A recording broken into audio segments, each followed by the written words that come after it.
Hello, I'm Natasha. Welcome back to my channel. And today I wanted to make a short video on what I think will happen to the Christians in Syria following the fall of the Assad regime.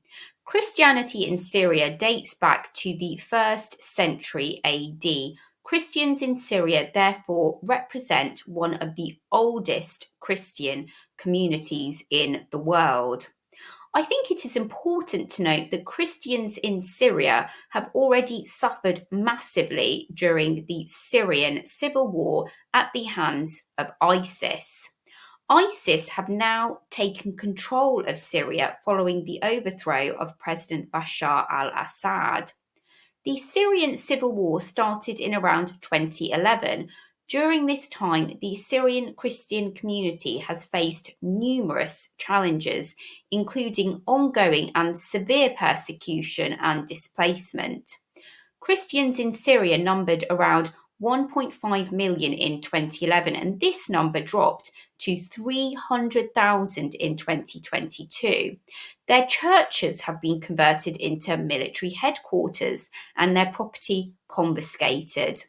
In Aleppo, the country's second largest city, the proportion of Christian residents fell from 12% to 1.4% in 2023, with more than 20 churches damaged during the war. The Maronite Cathedral of St. Elijah suffered severe damage from mortar attacks during the war, for instance. The city of Idlib has been almost entirely depopulated of its Christian population. Some governments and organisations have claimed that the persecution of Christians in the Middle East and North Africa, especially in Syria and Iraq, constitute an act of genocide. Assad has consistently sought to promote himself as the protector of Syria's minorities, be they Christian, Alawite, Shiite, or Druze. Syria's constitution was secular but stated that the president must be Muslim, and although not perfect, Christians were protected and able to go to church under Assad. We have seen from other countries that when secular dictators are removed, minorities are massively persecuted. After the 2003 invasion of Iraq, violence against Christians rose, with reports of abduction, torture, bombings, and killings. Some Christians were pressured to convert to Islam under threat of death or expulsion.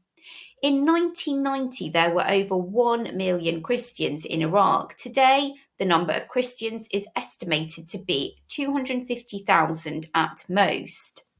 Yazidis also faced persecution when Saddam was removed. The genocide of Yazidis by Islamic State began with the 2014 Sinjar massacre and led to the expulsion, flight, and effective exile of the Yazidis from their ancestral lands in Sinjar. In Libya, under the Gaddafi regime, the Catholic Church functioned more or less freely without much government interference. In 2023, Libya was ranked as the third most dangerous country in the world to be a Christian. Unfortunately, I have very little faith that the Syrian Christians will be protected in Syria following the removal of President Bashar al-Assad, and we could well see their complete eradication in Syria.